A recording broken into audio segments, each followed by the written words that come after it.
Side of it, Shane, Preston Guy from tigerbait.com. He is entertaining as hell. You got to check out his YouTube page and everything they're doing over there. I mean, it's just one wild interview after another. So now we got the Ole Miss side. Let's kick it over to the LSU side.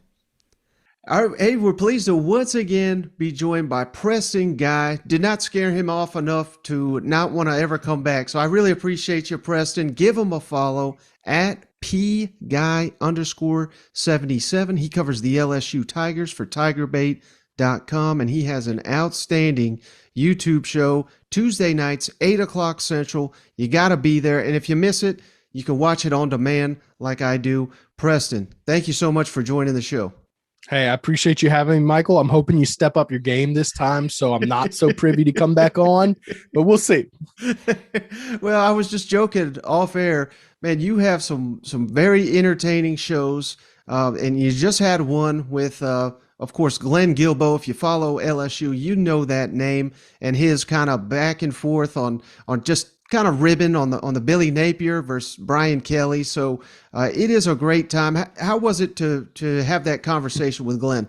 It was fun with Glenn, especially, when you're on the winning side of the argument, all the chips are stacked in my favor. So I really don't even have to do stuff. I just have to ask questions and watch him stumble. But I do like Glenn. Glenn's a good guy, personally speaking, but he does love to stir the pot with his writing. And it served him well throughout the years. He's won many awards and he's moved on the Outkick and had a very successful career, but he's also pissed a lot of people off. We did make the distinction of he's currently the most hated writer amongst LSU fans, not amongst SEC yet. He hasn't earned that title yet. He's working on it. It's a goal for him.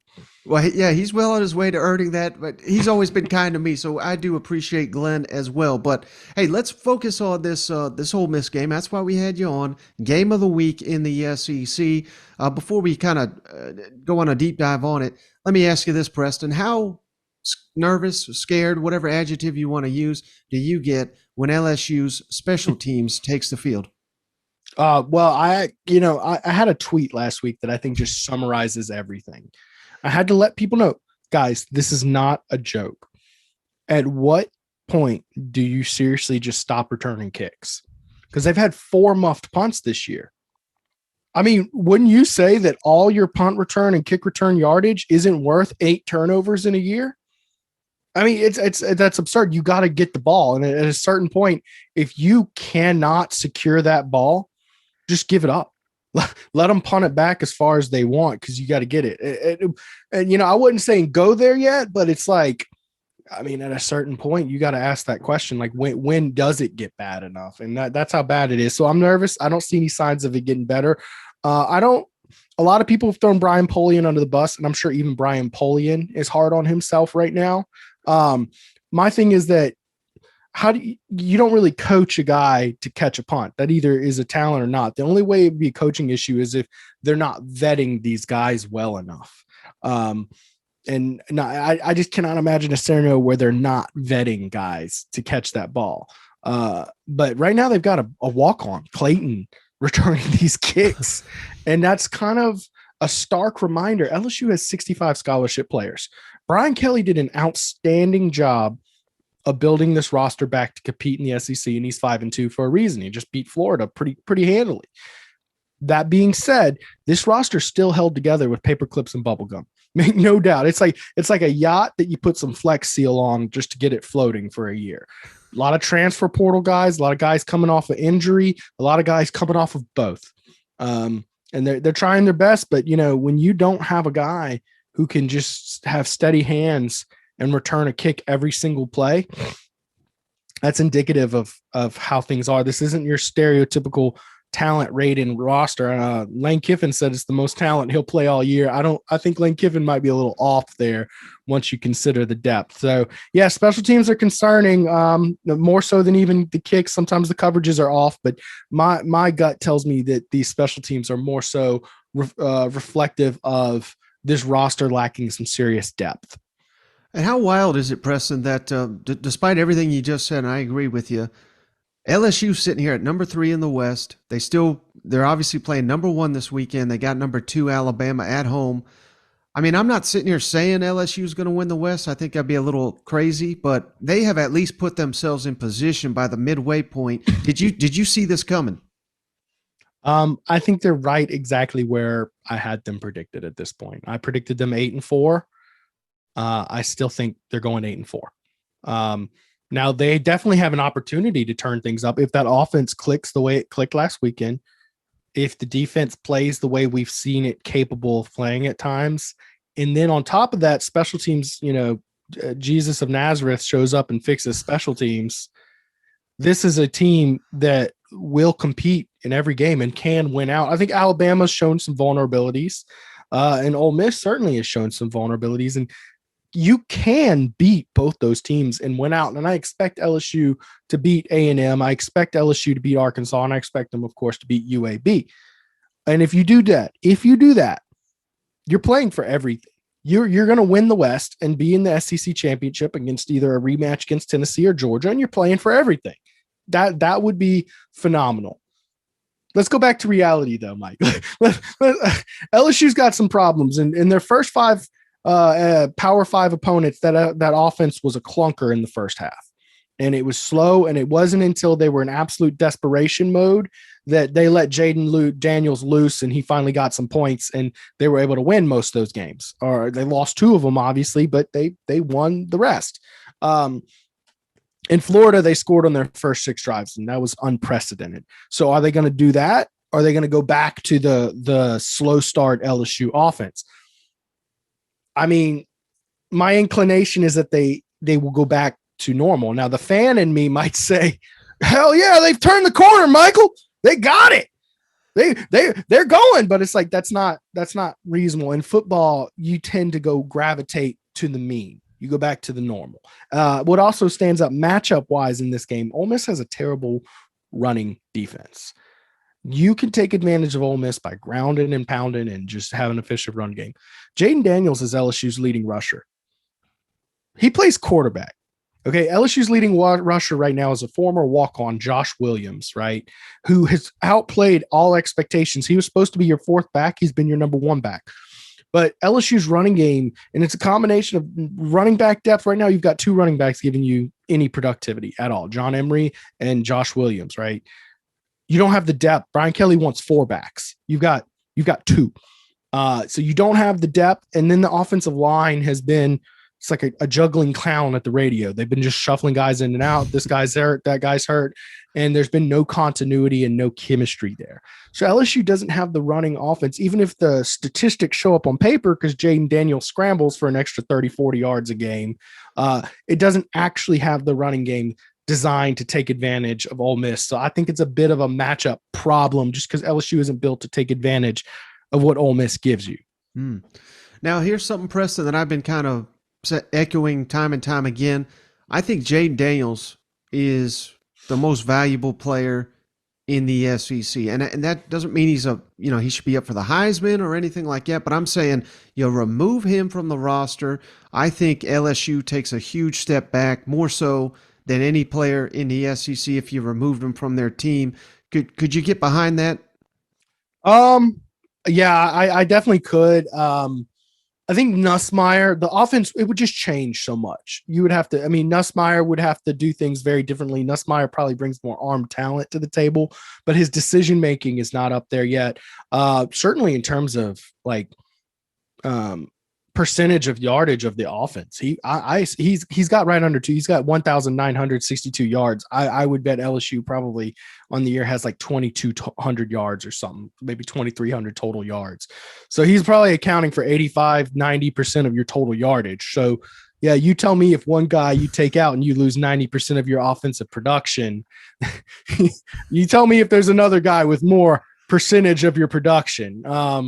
Of course, with the other end of your question is that drop off. And I just don't know what the other guy's drop off would be, but I definitely think you're kind of in the right direction, just given the whole percentage of production angle. And how impressed have you been with the offensive line and the coaching ability to like you said, mix the pieces in and out? Yeah. I mean, 2 freshman offensive tackles. I know Will Campbell came in with all this hype and he has lived up to it. Yes. It's It's very, very rare for that to happen in the SEC. We've seen it, one tackle here or there, but Yeah. two, I mean, that's insane. Yeah, well, they did a very good job recruiting these guys too, and that's the thing about Louisiana. You just recruit this state, you're gonna get your dudes, you're gonna get talent, and it's not always that you get quarterback and offensive line talent, but you got it last year. You got Walker Howard, and you got those two guys, and you got other guys who haven't even played, like Fitzgerald West, who will be a good center one day. It is rare to see two freshmen starting at tackle, and to be honest, they've been two of your better players. Emory Jones had a down game against Florida. He got worked a little. He did, but obviously it wasn't worked so bad. I mean, they scored 6 straight touchdowns. You give the offense an A+. Offensive line coming into the season was a bit of a disappointment. Actually, I thought the offensive line was going to be better based on what I saw in scrimmages where they were handling LSU's defensive line, including guys like Mason Smith had very quiet fall camps. And we all know how good Mason Smith was just based off of his half a drive of football he got to play. He was due for a monster season, and that hurts a lot to lose him on your first drive. But it's not necessarily the freshman guys that were the problem. Emory Jones came off the bench and earned that starting spot. It was the veteran guys and the transfer guys who kind of were, underperforming based on our expectations. I thought Miles Frazier was going to come in and be an all SEC left tackle, and he's played and he's been a starter, but he hasn't been that caliber of player. He may turn out to be, he's still got a lot of eligibility left, but the offensive line based on preseason expectations that I had has been a little bit of a disappointment. And, it's a liability for this offense. Just to be quite frank, Jaden Daniels is running for his life. And that's another reason why you lose Jaden Daniels. You lose that mobility, and most of his pressures and rushes, I mean, he's getting rushed within 2.5 seconds, and that's not good. That's not good. So offensive line's been a problem, but it is very impressive that these freshmen have been able to come in and take care of what they've been able to take care of. But it's just been tough to rotate in guys in and out, and it shows on the field that it's been tough. Mm-hmm. Now, are you in the camp that Harold Perkins needs to be playing a lot more? I realize in the Tennessee game that was a point of contention, and the coaches, they came out and said, well, that's the personnel and the formations and everything. But where do you stand on that? Because from where I sit, Harold Perkins, throw him in with those other freshmen. I mean, he looks like one of the best young players in the conference. Yeah, you definitely want to get there, but you have to get there above the shoulders. Linebacker's probably your toughest position to play above the shoulders on defense. It's like, a lot of ways it's like your quarterback of your defense. I liken him to Kendall Beckwith. I think he's more talented and more of especially a speed type athlete than Kendall Beckwith. But when Kendall Beckwith was a freshman at LSU, you could tell like he's so good, you got to get him on the field. But they put his hand in the dirt and got him rushing the passer on third down because he didn't know the playbook. Well, what they're doing is giving him a expedited version of the playbook and just trickling it into him and getting him in there in situations that he can be successful, right? Yeah, I want him on the field every single snap. Absolutely. But if he doesn't know the play, you're going to put him in a position to fail. And you don't want him in a position to fail. You want him in a position to succeed. You want him playing in his comfort zone. And if he's confused and looking around, he's not going to look like the talented player he looks like because he's not able to go full speed. He's a true freshman. He's working on it. Not to mention last couple of years at his high school, he was so good. They had to play him a lot at running back. Like he was like one of the best running backs in the country. So he's a little rusty on that linebacker position. So I actually enjoy what the coaches are doing with using him at linebacker because a lot of talented linebackers in the past and a lot of coaches still will do this. If they don't know the playbook, you're just on the bench. And that's that. But they're working on getting him packages that he's comfortable with. I expect by the time the bowl game's here, he will be an every down backer. How well do you think LSU's run defense matches up with Ole Miss after Florida, I believe, went for over 200 in Tennessee?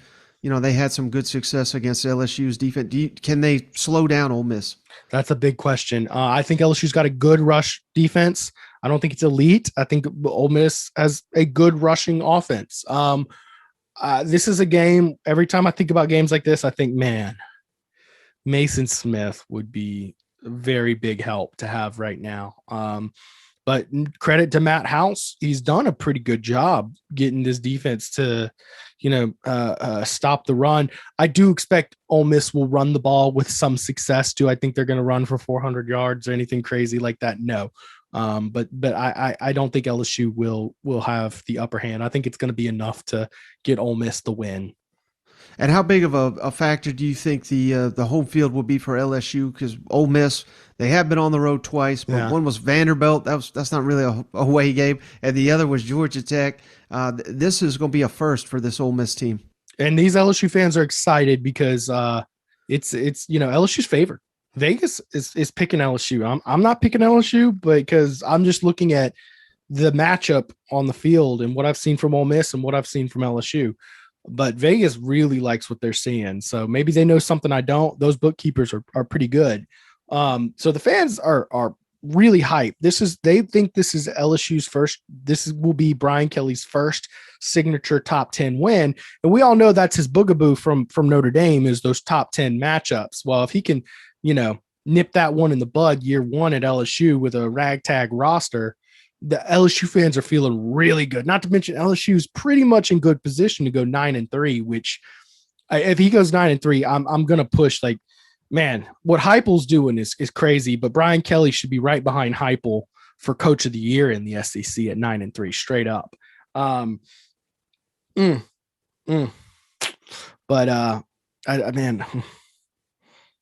I just don't know. I'm still going Ole Miss 31-21 this weekend. I think the home field is going to be big, but not as big as a night game. Everybody was pointing out at the Tennessee game, well, LSU's 11 or 8-0 since 2000 at 11 a.m. Okay, dog, that's a very cherry pick stack. The fact that there's 8 of them, and you're excluding the Florida one that was played at 11 a.m. because it was rescheduled from a hurricane or whatever. It was supposed to be at Florida in 2016, so it's pretty cherry pick.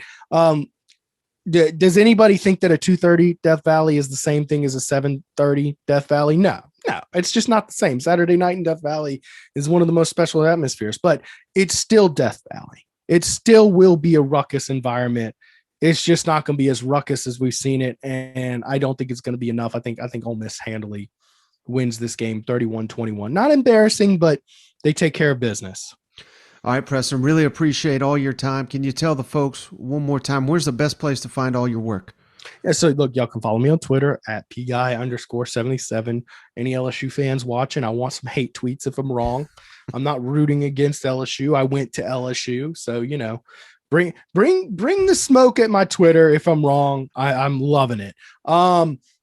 But I do podcast Tuesday nights on the Tiger Bait YouTube channel. I try to have interesting guests on. I'll be taking my first week off in a while next week as my wife and I are expecting our first child. But we've got an interesting I guess I keep on wanting to call them co-host, but replacement host next week. So y'all go check me out there. Subscribe to our YouTube channel. We've got one of the fastest growing LSU YouTube channels out there. And of course, you can always keep up with my writing and recruiting updates at tigerbait.com, one of LSU's first original premium recruiting service site.